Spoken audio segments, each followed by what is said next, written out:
Hey everyone, you guys asked for it over on the community tab, so here I am to bring you another patch notes update. This one dropped Friday night. I've also taken the Q&A they did the other day, and I'll include that towards the end on the New Game Plus situation, as well as my thoughts on it. I appreciate if you drop a like on the video if you found this helpful in any way.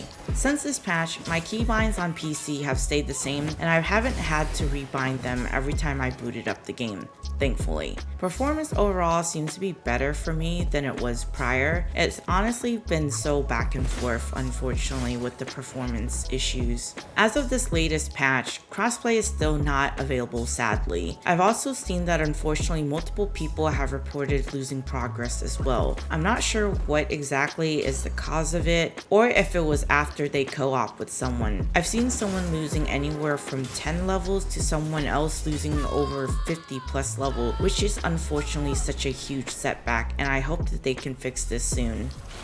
Alright, so we're just gonna get right into it now. Greeting lamp bearers, introducing our latest set of patch notes. In this update, we're introducing a multitude of optimization and stability improvement. Our team has been working hard to squash the most recent bugs, fine-tune some animations, and improve various aspects of the game to ensure you a smoother journey through the world of Lords of the Fallen. Keep reporting to Sentry. This really helps us focus on the most important issues. So here you can see we have more stability fixes, as they've just mentioned, as well as more optimization fixes.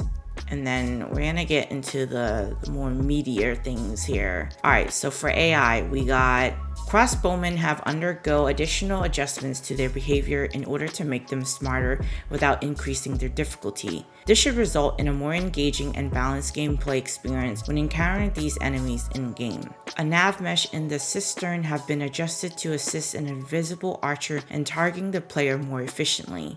The aggro range of the Deep Sparrow, Infernal Enchantress, and Mendacious Vestige have been revised to prevent them from pursuing players after losing sight. The Abyss and the Conflagrant Seer will now refrain from using their ability against the player if the player is not in plain sight. Nice, that's good. The Worm spawned by the Mendacious Vestige can now be dodged more easily. Oh yeah, man, I'm glad they changed that one too, because I recently fought him maybe a couple days ago, and yeah, I felt like those things like tracked you pretty well. So yeah, there was also instance of a pilgrim at Pilgrim's Perch who could see the player from a very far distance. Now he will only notice the player when they get closer. I think I know which one they're talking about, because I remember the first time going to Pilgrim's Perch and like getting sniped from like super far away from a range radiant shot. A fix has been implemented for archers to keep the arrows in place while applying vertical offset. This is a visual fix for archers that when aiming at you from slopes, the arrow is being incorrectly displaced. The most visible impact was on the Holy Archer, particularly in the women's area section. Interesting way to describe it. An update has been made to look at behavior for NPCs to prevent neck snapping when the player gets too close to them. This improvement aims to create a smoother and more natural interactions between players and NPCs. Balancing. The amount of poise damage inflicted by enhanced throwable items has been reduced, so there's a nerf there. And then the dev sword won't be ruining your PvP anymore. The dev sword? I didn't even know there was a thing in the game, to be honest. Okay, so for customization, it says here, remove the root bone influence from the stalker, hunter body, and legs to improve the visuals. The Holy Archer character model has been adjusted. Swelling on the skirt part of the marksman armor has been removed to improve visual and physics. Alright, for level design. Fixed in issues where player could interact with the soulflay chain from the ground in the Skyrest Bridge, bypassing one step of the puzzle. An invasion area at Pilgrim's Perch could be easily abandoned with a simple jump. To address this exploit, we've added an additional moth wall. Fixed an issue where player could interact with the soulflay chain from the ground in the swamp area. This fix is to prevent players from bypassing one step of the puzzle.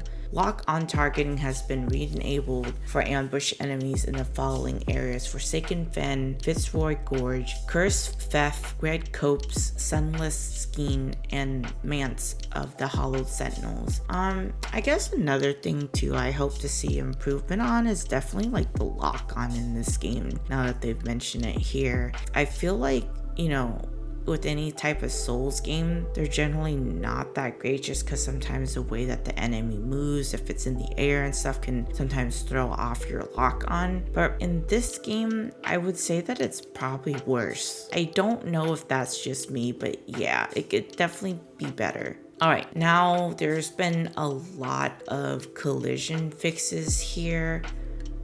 So that's good. That way you don't fall through the map or, certain interactions. Then there's been more visual changes. And then gameplay, we have fixed controller vibration and camera shake from some level elements that ignore if the player turn that option off in the menu. Thank goodness. For some people, the camera shake can get you nauseous while playing the game. So that's why, for me personally, I always turn stuff like that off. And then there's a minor update as well here. So yeah, that wraps it up for the patch notes here. Now we're going to get into the new Game Plus Vestige situation. Take too much time on that one. But so this one's been in chat a lot. I think this is probably one of the biggest questions we've seen so far. Right now, obviously, new Game Plus, all the vestiges get removed. You're intended to use vestige seeds. Is there any plans for adjusting that and making it more approachable? I think one of the biggest ones I've seen is maybe limited vestiges, like having one down at Mother's Lull, for example, or just maybe one or two at very far reaches of the map.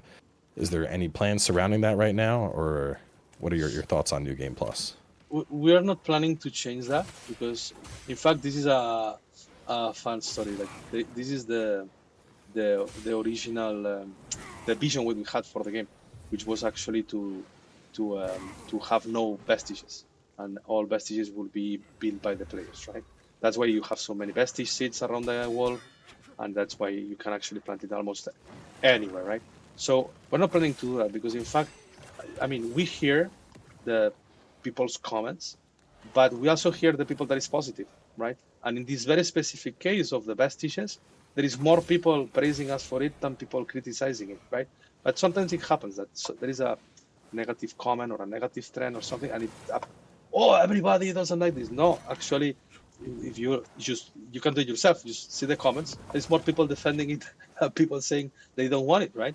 So at the end, it's a matter of finding always this balance, right, between feedback, but not all feedback means that it's feedback that everybody shares, right? It's the opinion of one person, which is absolutely correct. But this being said, like we've been discussing, a possibility on this specific topic to actually maybe revise later on if you want to do modifiers. So you can start a new game adding modifiers, one of them being no vestiges, right?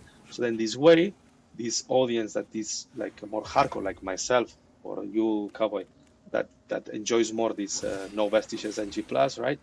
We can still get it, but the others can get the easier version, right? So at the end, it's a matter of finding the balance. Finding the balance and respecting as well the vision, what we want to deliver, what the experience, right? That's the clip that I was referencing in my previous patch notes video. When it comes to this, I personally am not a fan. I feel like it affects the quality of life in the game for me, rather than it being a difficulty thing, which I think is perhaps a shared sentiment among a lot of people that are not for the way that it is now currently. Doesn't incentivize me to want to go back and play New Game Plus just because of that alone. Not only that, but the amount of backtracking that you would need to do, whether it's side quest related, or maybe perhaps you're like, you know what, I'm short on farming materials and I need this to upgrade this sword or this weapon. Well, that farming spot that you once had easy access to go to in your regular playthrough, well, now you gotta freaking, make your way back to it. It's just very tedious to me. I don't enjoy that. I think that is not a good design choice to take that away from the player.